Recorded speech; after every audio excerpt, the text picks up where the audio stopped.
আজকে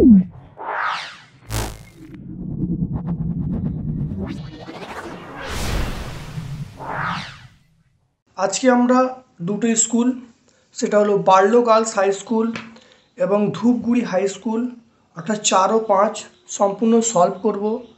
আগে ভিডিওটা প্রকাশ করেছিলাম, কিন্তু সেখানে অতটা স্পষ্ট ভিডিওটা লক্ষ্য করা যাচ্ছে না, তাই আমরা বার্লো গার্লস হাই স্কুল এবং ধূপগুড়ি হাই স্কুল, যেটা 198 থেকে 199 পেজের মধ্যে আছে, আমরা ভিডিওটা আবার নতুন করে পাবলিশ করছি।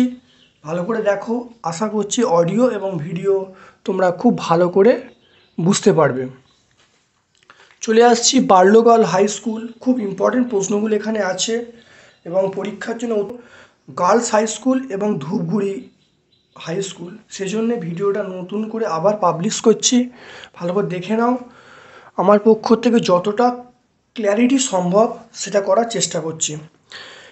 একটা কোনটির ক্ষেত্রে কঠিন রূপ ও তরলে ভেসে থাকে? অপশান এ বলা আছে বরফ, অপশান বি হলো মোম, অপশান সি তামা, অপশান ডি সোনা। অবশ্যই অপশান এ হবে বরফ। দুয়েরটা বলা আছে জলে অ্যামোনিয়াম ক্লোরাইড দ্রবীভূত করলে যে বিক্রিয়াটি ঘটে সেটি হলো তাপমোচী ভৌত পরিবর্তন, তাপগ্রাহী ভৌত পরিবর্তন। অপশান সি হলো তাপমোচী রাসায়নিক পরিবর্তন, অপশান ডি তাপগ্রাহী রাসায়নিক পরিবর্তন। অবশ্যই জলে অ্যামোনিয়াম ক্লোরাইড দ্রবীভূত করলে সেটা অপশান বি হবে তাপগ্রাহী ভৌত পরিবর্তন। 3 নম্বর প্রশ্ন দেখে নাও, যে তড়িৎ বিশ্লেষণ পদ্ধতি দ্বারা যেটা নিষ্কাশন করা হয় সেটা Fe, Cu, Hg, Na। অবশ্যই তড়িৎ বিশ্লেষণ পদ্ধতি দ্বারা সোডিয়ামকে আমরা নিষ্কাশন করি Na। তারপর দেখে নাও 2-এর একেরটা, তড়িৎ বিশ্লেষণ করতে হলে জলে ড্যাশ এর সংখ্যা বাড়াতে হবে, অবশ্যই আয়নের সংখ্যা। তারপর 2-এরটা দেখে নাও, 50 কিমি ওপরে আকাশ এবং ভূপৃষ্ঠের মধ্যে প্রায় বৃহৎ পার্থক্য কত থাকে? সেটা হলো 4 × 10⁵ 4 × 10⁵ ভোল্ট বৃহৎ পার্থক্য থাকে। 3 নম্বর হলো বরফ এবং নুন নির্দিষ্ট ভরের অনুপাতে মিশিয়ে কি তৈরি করা হয়? হিমমিশ্র তৈরি করা হয়। অর্থাৎ 3 আয়তন বরফ এবং 1 আয়তন নুন নিয়ে যে মিশ্রণ তৈরি করা হয় তাকে হিমমিশ্র বলে। তারপর দেখো ডাইইথাইল ইথার এর স্ফুটনাঙ্ক কত হবে? সেটা হলো 34.6 ডিগ্রি সেন্টিগ্রেড। তাহলে diethyl ether স্ফুটনাঙ্ক dash 34.6 degree centigrade. 5 নম্বর হলো যেসব পদার্থ রাসায়নিক বিক্রিয়ার বেগ বাড়ায় তাদের বলে ড্যাশ। অবশ্যই আমরা জানবো তাদের বলে অনুঘটক। তাহলে হলো অনুঘটক রাসায়নিক বিক্রিয়ার বেগ বাড়ায়। যদি বলে একটা উদাহরণ কী হবে, উদাহরণ বলবে MnO2। তাহলে MnO2 একটা অনুঘটক যে রাসায়নিক বিক্রিয়ার বেগটা বাড়ায়। তারপরে 3-এর একেরটা দেখো, ইলেকট্রনীয় মতবাদ অনুযায়ী জারণ বিজারণ সংজ্ঞা দিতে বলছে। 2-এরটা দেখো, সেটা হলো 100 গ্রাম তামার গোলকের তাপমাত্রা 40 ডিগ্রি বৃদ্ধি করতে কী পরিমাণ তাপের প্রয়োজন হবে? তামার আপেক্ষিক তাপ দেওয়া আছে, দেখে নাও। তামার গোলকের ভর 100 গ্রাম দেওয়া আছে, আপেক্ষিক তাপ দেওয়া আছে 0.09 সিজিএস ইউনিট দেওয়া আছে, তাপমাত্রা বৃদ্ধি 40 ডিগ্রি সেন্টিগ্রেড বলা আছে। আমরা জানি Q সমান mst, Q সমান 100, m এর মান 100, s এর মান 0.09 আর t এর মান 40। তাহলে এটা গুণ করলে দেখা যাচ্ছে এটার সঙ্গে এটা গুণ করলে 9 আসছে, 9-এর সঙ্গে 40 গুণ করলে 360 আসছে। তাহলে Q এর মান কত আসে? Q এর মান হলো 360। অর্থাৎ কী পরিমাণ তাপের প্রয়োজন হবে?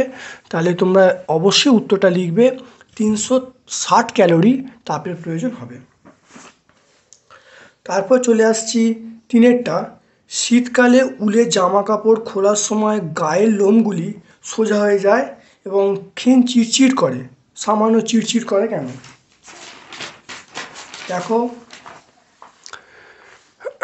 দেখে নাও ভালো করে।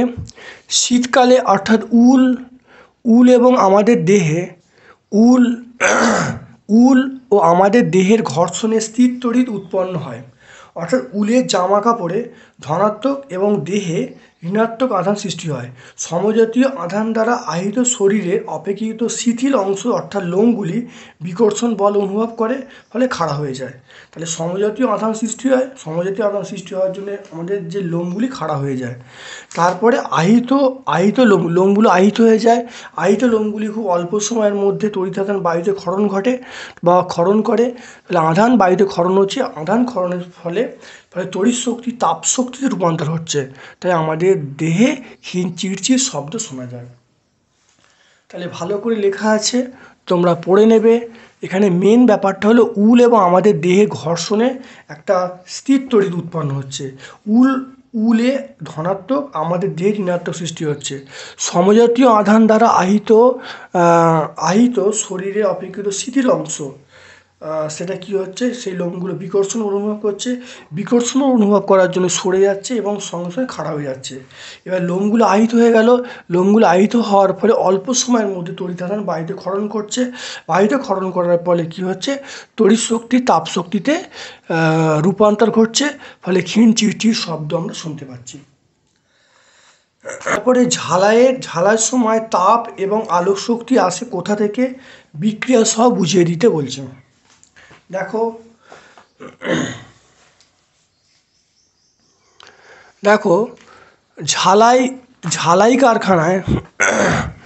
ঝালাই কারখানায় খুব সরু ছিদ্রের মধ্য দিয়ে উচ্চ চাপে অক্সিজেন এবং অ্যাসিটিলিন মিশ্রণকে ঝালাই কারখানায় খুব সরু ছিদ্রের মধ্য দিয়ে উচ্চ চাপে অক্সিজেন এবং অ্যাসিটিলিন গ্যাসের মিশ্রণকে 2000 ডিগ্রি সেন্টিগ্রেড তাপমাত্রায় থেকে 3000 সেন্টিগ্রেড তাপমাত্রায় পাঠালে তাপ এবং প্রচুর পরিমাণে আলোক শক্তি উৎপন্ন হয়। তাহলে ঝালাইয়ের কাজে অক্সিজেন এবং অ্যাসিটিলিন গ্যাসের মিশ্রণ ব্যবহার করা হয়, এটা মনে রাখবে। এখানে দেখে নাও যে 2C2H2 প্লাস 5O2 সমান 4CO2 প্লাস 2H2O প্লাস তাপ প্লাস আলো। তাহলে এটা হলো অ্যাসিটিলিনের সংকেত, এর সঙ্গে অক্সিজেন বিক্রিয়া করে কার্বন ডাইঅক্সাইড এবং জল উৎপন্ন হচ্ছে, সেই সঙ্গে তাপ ও আলো উৎপন্ন হচ্ছে। দেখতে পাচ্ছ, খুব সুন্দর করে লেখা আছে, তোমরা গুছিয়ে ভালো করে পড়ে নেবে এবং খাতায় একাধিকবার প্র্যাকটিস করবে। পরীক্ষায় ফুল মার্কস কিন্তু পেয়ে যাবে তোমাদের জন্যে। খাতায় গুছিয়ে একদম লিখে দিয়েছি, ভালো করে দেখে নাও, প্র্যাকটিস করে নেবে। আশা করি পরীক্ষায় অত্যন্ত ভালো মার্কস পাবে।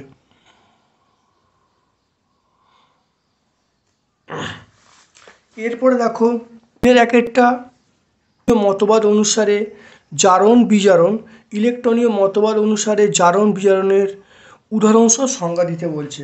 দেখে নাও, তোমরা বালুরঘাট হাই স্কুলে তোমরা পাবে, কিন্তু সেখানে জারণ বিজারণের সংজ্ঞাটা খুব ভালো করে দেওয়া নেই, সেই জন্যে একটু ভালো করে দিয়েছি। বালুরঘাট হাই স্কুলে তোমরা দেখবে, সেখানেও তোমরা পাবে, কিন্তু ভালো করে সংজ্ঞাটা দেওয়া নেই, সেজন্য তোমাদের জন্য আরও ভালো করে সংজ্ঞাটা দেখো দিয়ে দিয়েছি। অর্থাৎ যে রাসায়নিক বিক্রিয়ায় পরমাণু বা আয়ন এক বা একাধিক ইলেকট্রন বর্জন করে তাকে জারণ বলবো। যেমন Na একটি ইলেকট্রন বর্জন করেছে, Na+ হয়েছে, তাহলে এটা জারণ প্রক্রিয়া সম্পন্ন হয়েছে।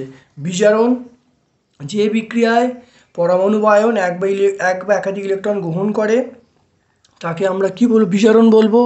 যেমন Cl+ ইলেকট্রন, তাহলে Cl-, তো এটা আমরা বিজারণ প্রক্রিয়া বলবো। তাহলে জারণ বিজারণের সংজ্ঞা হলো, উদাহরণ হলো, দেখে নেবে, ভালো করে দেখে নেবে। তাহলে জারণ কাকে বলে, বিজারণ কাকে বলে, উদাহরণ দিয়ে বুঝিয়ে দেওয়া হলো।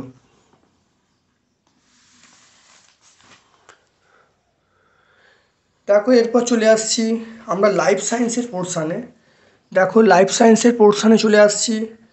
কলেরা রোগের জন্য দায়ী ব্যাকটেরিয়ার নাম ড্যাশ, সেটা হলো ভিব্রিও কলেরি। 2 নম্বর হলো আগাছানাশক রাসায়নিক পদার্থ হলো 2,4-D। পশ্চিমবঙ্গে ড্যাশ মাসে আমের মুকুল আসে, অবশ্যই মনে রাখবে পৌষ মাসে আম গাছে মুকুল আসে। 4টা উদ্যান বিজ্ঞানে ড্যাশ চাষ করা হয়, ফল ও সবজি চাষ করা হয়। তারপরে ডর্স পদ্ধতির মাধ্যমে ড্যাশ রোগ সারানো হয়, এটা যক্ষা রোগ সারানো হয়। তারপরে চলে আসছি 2-এর 1-একটা চায়ের 5টি গুণাগুণ বলতে বলছে। দেখো, চায়ের 5টি গুণাগুণ লিখতে বলছে। দেখো, সুন্দর করে লেখা আছে, দেখো, চায়ে ক্যাফিন থাকে, তাই চা পান করলে উদ্দীপনার সৃষ্টি হয়। দেখো 2 নম্বর পয়েন্ট কি আছে, চায়ে পলিফেনল থাকে, ফলে রক্তে কোলেস্টেরলের মাত্রা নিয়ন্ত্রণ করে। 3 নম্বর পয়েন্ট হলো চায়ে উপস্থিত ফ্লুরাইড দাঁতের ক্ষয় রোধ করে। 4 নম্বর পয়েন্ট হলো চায়ে উপস্থিত ভিটামিন কে হার্ট অ্যাটাক রোগ প্রতিরোধ করে। 5 নম্বর হলো কালো চায়ে ভিটামিন বি কমপ্লেক্স ক্যান্সার রোগ সারায়। তাহলে 5টা পয়েন্ট হয়ে গেল, খুব ভালো করে তোমরা দেখে নেবে।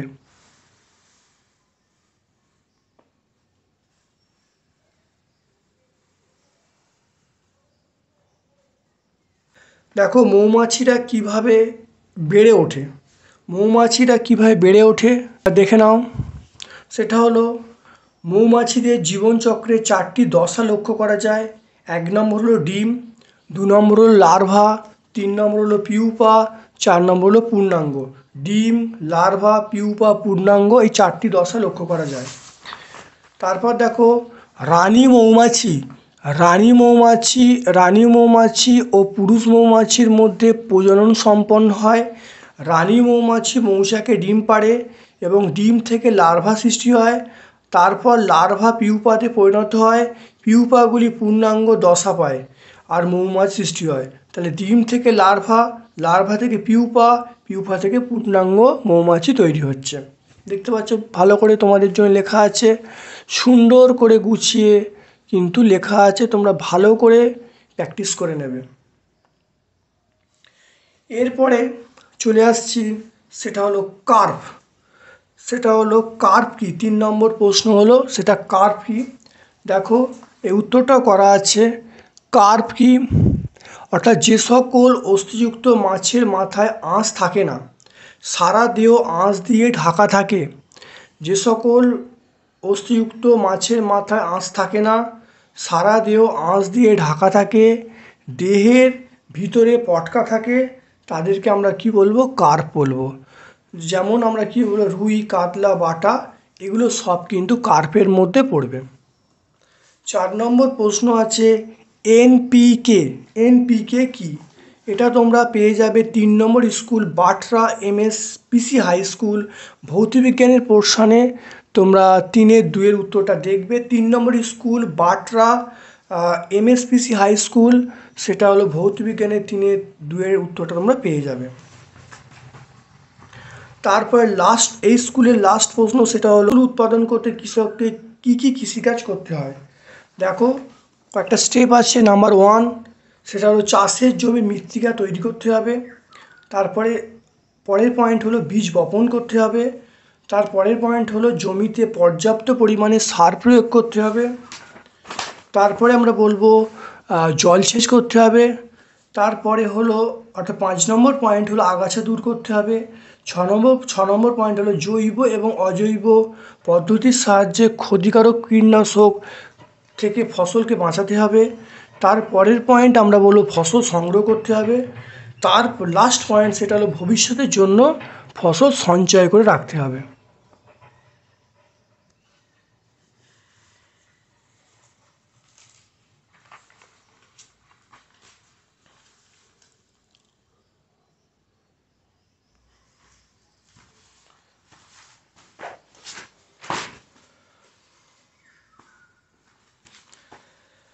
এরপরে আমরা চলে আসবো 5 নম্বর স্কুল, সেটা হলো ধূপগুড়ি হাই স্কুল।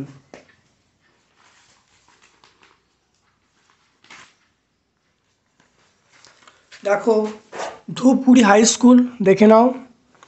সেটা হলো চাপ বাড়ালে তরল স্ফুটনাঙ্ক বাড়ে, অপরিবর্তিত থাকে, কমে যায়, কোনোটি নয়, অবশ্যই বাড়ে।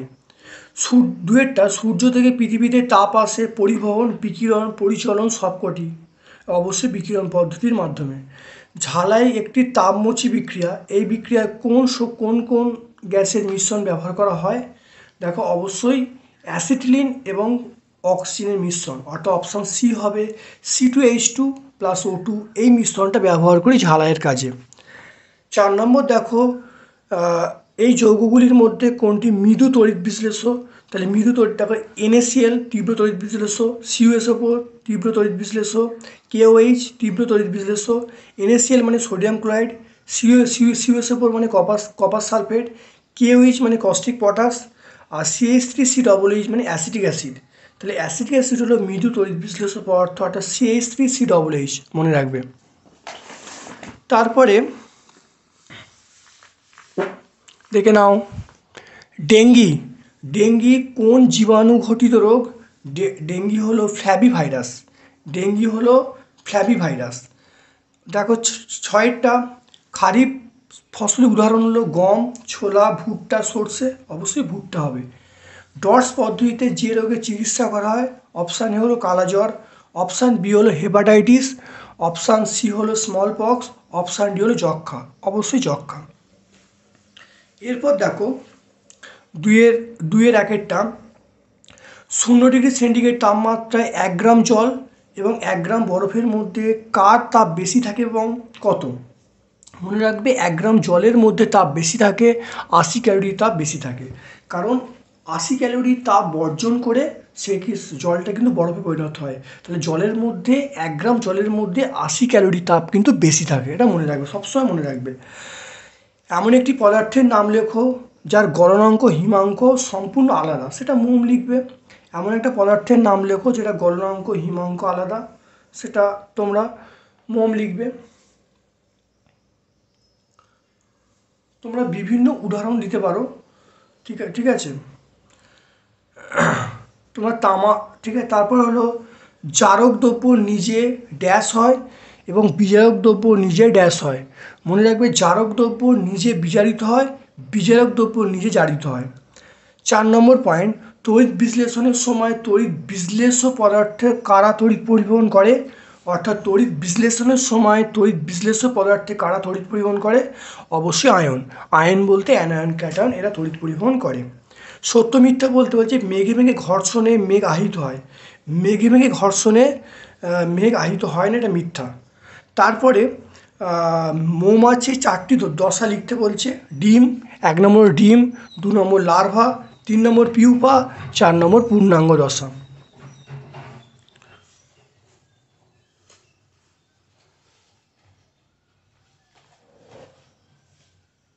তারপর দেখো কুয়াশা কিভাবে সৃষ্টি হয়, 3-এর একটা দেখে নাও। কুয়াশা কিভাবে সৃষ্টি হয় দেখে নাও, সুন্দর করে লেখা আছে কুয়াশা কিভাবে সৃষ্টি হয়। কোনো কারণে ভূপৃষ্ঠের তাপমাত্রা শিশিরাঙ্কের নিচে নেমে এলে কোনো কারণে ভূপৃষ্ঠের তাপমাত্রা শিশিরাঙ্কের নিচে নেমে এলে বায়ুর জলীয় বাষ্প দ্বারা সম্পৃক্ত হয়। তাহলে তাপমাত্রা আরও হ্রাস পেলে ওই সম্পৃক্ত জলীয় বাষ্পের কিছু অংশ ঘনীভূত হয় এবং ছোট ছোট জলকণার আকার ধারণ করে বাতাসে ধূলিকণাকে আশ্রয় করে ভেসে থাকে। একেই আমরা কুয়াশা বলবো। তাহলে কোনো কারণে ভূপৃষ্ঠের তাপমাত্রা শিশিরাঙ্কের নিচে নেমে এলে বায়ু জলীয় বাষ্প দ্বারা সম্পৃক্ত হয় এবং তাপমাত্রা আরও হ্রাস পেলে ওই সম্পৃক্ত জলীয় বাষ্পের কিছু অংশ ঘনীভূত হয় এবং তা ছোট ছোট জলকণার আকার ধারণ করে এবং বাতাসে ধূলিকণাকে আশ্রয় করে ভেসে থাকে। একেই আমরা কি বলবো? একেই আমরা কুয়াশা বলবো।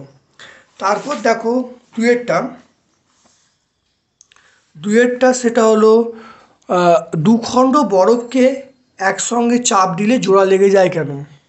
দেখে নাও,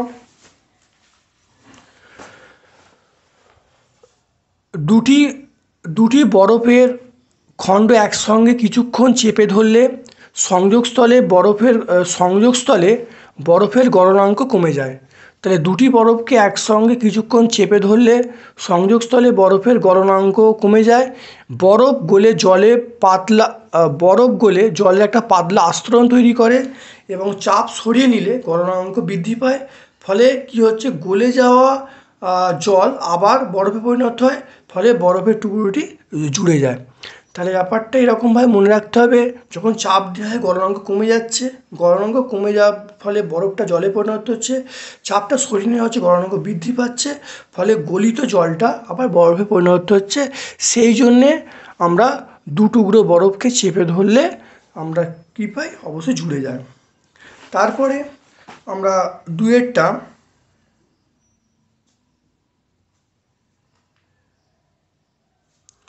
জারণ বিজারণ একসঙ্গে ঘটে উদাহরণ দিয়ে ব্যাখ্যা করতে বলছে। এটা আমরা জারণ বিজারণ একসঙ্গে ঘটে প্যাকেটটা আমরা পাবো। তাহলে বালুরঘাট হাই স্কুল 196 পেজ, এটা 4-এর একটা তোমরা দেখে নেবে ভৌতবিজ্ঞান পোর্শনে। তারপরে দেখে নাও 4-এর একটা লোহার পাইপের ওপর জিঙ্কের প্রলেপ দিতে হলে ক্যাথোড ও অ্যানোড হিসাবে কী কী ব্যবহার করবে। মনে রাখবে যার ওপর দিতে হবে সেটা ক্যাথোড, যাকে দিতে হবে সেটা অ্যানোড। তাহলে লোহার পাইপের ওপর দেওয়া হচ্ছে, তাহলে লোহার পাইপটা ব্যবহার করা হবে ক্যাথোড হিসাবে। আর জিঙ্কের প্রলেপ দেওয়া হচ্ছে, বিশুদ্ধ জিঙ্কের যে পাত্রা বা প্রলেপটা সেটা আমরা অ্যানোড হিসাবে ব্যবহার করব। মানে যার ওপর দেবে সেটা ক্যাথোড, যাকে দেবে সেটা অ্যানোড। তারপরে দেখো এখানে আছে তড়িৎ বিশ্লেষণে দুটি ব্যবহার উল্লেখ করতে বলছে। ওর সঙ্গে দেখো আছে তড়িৎ বিশ্লেষণে দুটি ব্যবহার। 1 নম্বর হলো ধাতু নিষ্কাশনে ব্যবহার করা হয়, 2 নম্বর হলো তড়িৎ লেপনে ব্যবহার করা হয়, 3 নম্বর হলো শিল্প উৎপাদনে তড়িৎ বিশ্লেষণ ব্যবহার করা হয়। তাহলে 1 নম্বর ধাতু নিষ্কাশনে, 2 নম্বর তড়িৎ লেপনে, 3 নম্বর শিল্প উৎপাদনে ব্যবহার করা হয়। তারপর দেখে নাও সেটা হলো 2-এরটা 4-এর 2-এরটা বর্জ্যপাত ও বর্জ্যনাদ বলতে কি বোঝায়। বর্জ্যপাত বর্জ্যনাদ, তড়িদায়িত মেঘ এবং ভূপৃষ্ঠের মধ্যে বিভব পার্থক্য খুব বেশি হলে বড় স্ফুলিঙ্গের আকারে ঋণাত্মক তড়িতাদান মেঘ থেকে মাটিতে চলে আসে। তাহলে ঋণাত্মক তড়িতাদান মেঘ থেকে মাটিতে চলে এলো, এর ফলে ক্ষণস্থায়ী কিন্তু প্রবল তড়িৎ প্রবাহ সৃষ্টি হয়, সঙ্গে সঙ্গে বিশাল শব্দ সৃষ্টি হয়। এই জোরালো শব্দকে আমরা কি বলবো, বর্জ্যনাদ বলবো। সমগ্র আকাশ জুড়ে চোখ ঝলসানো আলোর সৃষ্টি হয়, তাকে আমরা কি বলবো, বর্জ্যপাত বলবো। তাহলে সমগ্র আকাশ জুড়ে যে চোখ ঝলসানো আলোর সৃষ্টি হয় তাকে আমরা কি বলবো, বর্জ্যপাত বলবো। তাহলে তড়িতায়িত মেঘ এবং ভূপৃষ্ঠের মধ্যে বিভব পার্থক্য খুব বেশি হলে বড় স্ফুলিঙ্গের আকারে ঋণাত্মক তড়িতাদান মেঘ থেকে মাটিতে চলে আসে, এর ফলে ক্ষণস্থায়ী কিন্তু প্রবল তড়িৎ প্রবাহ বয়, সঙ্গে সঙ্গে বিশাল শব্দ সৃষ্টি হয়। জোরালো শব্দকে আমরা বর্জ্যনাদ বলবো। আর সমগ্র আকাশ জুড়ে যে চোখ ঝলসানো আলোর সৃষ্টি হয়, সেই চোখ ঝলসানো আলোককে, সমগ্র আকাশ জুড়ে চোখ ঝলসানো আলোক সৃষ্টি হয় তাকে আমরা কি বলবো, বর্জ্যপাত বলবো।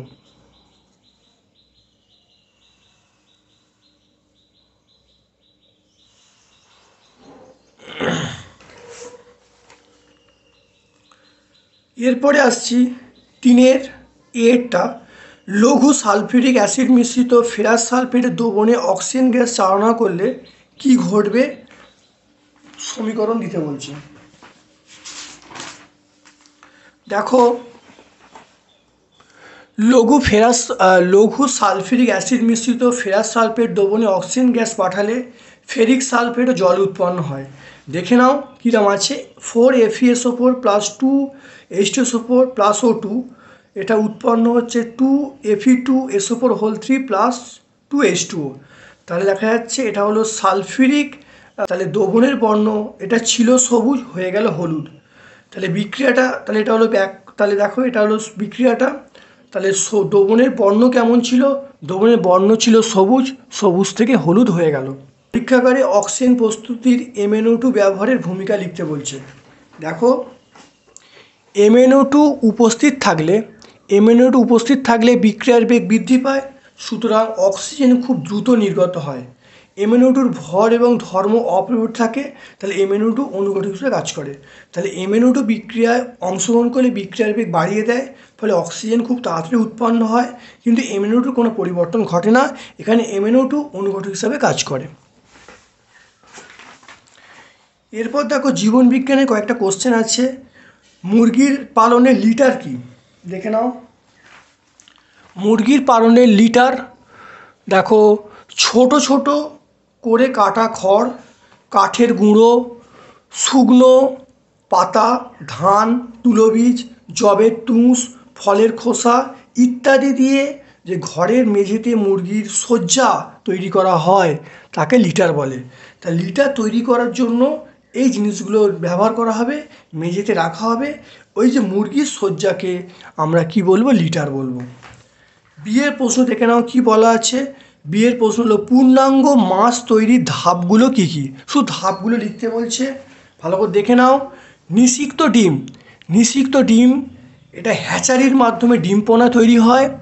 আবার ডিম পোনা আতুর পুকুরে থেকে ধানি পোনা তৈরি হয়, ধানি পোনা থেকে চারা পোনা সৃষ্টি হয় পালন পুকুরে, ধানি পোনা থেকে চারা পোনা সৃষ্টি হয় পালন পুকুরে, আর চারা পোনা থেকে সঞ্চয় পুকুরের মাধ্যমে পূর্ণাঙ্গ মাছ তৈরি হয়। তাই এই ধাপগুলো ভালো করে মনে রাখবে। নিষিক্ত ডিম, ডিম পোনা, ধানি পোনা, চারা পোনা, পূর্ণাঙ্গ মাছ। নিষিক্ত ডিম থেকে ধানি পোনা হওয়ার জন্যে নিষিক্ত ডিম থেকে ডিম পোনা হয় হ্যাচারিতে, তাহলে ডিম পোনা থেকে ধানি পোনা হয় আতুর পুকুরে, তারপরে ধানি পোনা থেকে চারা পোনা হয় সেটা পালন পুকুরে, চারা পোনা থেকে পূর্ণাঙ্গ মাছ হয় সঞ্চয়ী পুকুরে। তাহলে আজকে আমরা দুটো স্কুল, সেটা হলো বার্লো গার্লস হাই স্কুল এবং ধূপগুড়ি হাই স্কুল, এটা সম্পূর্ণ সলভ করলাম। এটা 198 এবং 199 পেজে আছে। তোমরা ভালো করে ভিডিওটা দেখে নেবে। যেহেতু আগের ভিডিওগুলো অতটা স্পষ্ট হয়নি, তাই আমার দিক থেকে যতটা ক্ল্যারিটি বা স্পষ্ট করা সম্ভব করেছি, অডিওটা ভালো করার চেষ্টা করেছি।